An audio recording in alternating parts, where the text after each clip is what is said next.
নমস্কার বন্ধুরা, আমি আকাশ। আজকে কথা বলবো রামায়ণ একটা সিনেমা আসছে। সেই সিনেমার ট্রেলার নিয়ে। যেটা ট্রেলার আজকেই মুক্তি পেয়েছে ভোর ৪:১৫ যে টাইমে সাধারণত সকালে উঠে আমরা মহালয়া দেখি। সেই টাইমেই মুক্তি পেয়েছে এই ট্রেলার।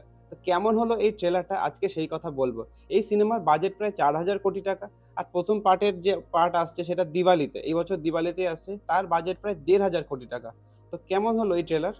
তো নীতিশ তিওয়ারির এই রামায়ণ ট্রেলার এটা কিন্তু অনেক জায়গায় লিক হয়েছে, অনেক জায়গায় দেখানো হয়েছে, আমাদের দেখানো হয়নি। সাথে কিছু ছবিও লিক হয়েছে, কাস্টিং নিয়েও অনেক সমস্যা ছিল।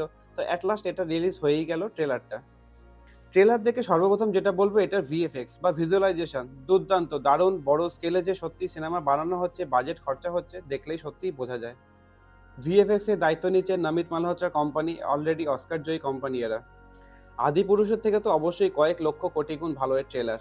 এখানে রণবীর কাপুরের স্ক্রিন প্রেজেন্স দারুণ। তার দেখা মানে লুকস, কথা মানে চোখের চাউনি দুর্দান্ত। মানে রামের চরিত্রে রণবীর কাপুরকে খুব সুন্দরভাবে কিন্তু ফুটিয়ে তোলা হয়েছে বা নিজেও ক্যারেক্টারকে খুব সুন্দরভাবে তুলে ধরেছেন, মানিয়েছে রামকে, রামের চরিত্রে রণবীর কাপুরকে দারুণ। আর যার কথা না বললেই না সেটা হলো রকিং স্টার ইয়াশ। রাবণের যে চরিত্র, তার যে কথাবার্তা, গাম্ভীর্য, অহংকার সেটাকে দারুণভাবে ফুটিয়ে তুলেছে যেটুকু ট্রেলারে দেখলাম ইয়াশ। ১ম এ ইয়াশকে দিয়েই ট্রেলার শুরু হচ্ছে। এই রাবণের চরিত্র দিয়েই ১ম এ ট্রেলার শুরু হচ্ছে। রাবণকেই ১ম এ দেখানো হচ্ছে। তো দারুণ ইয়াশ।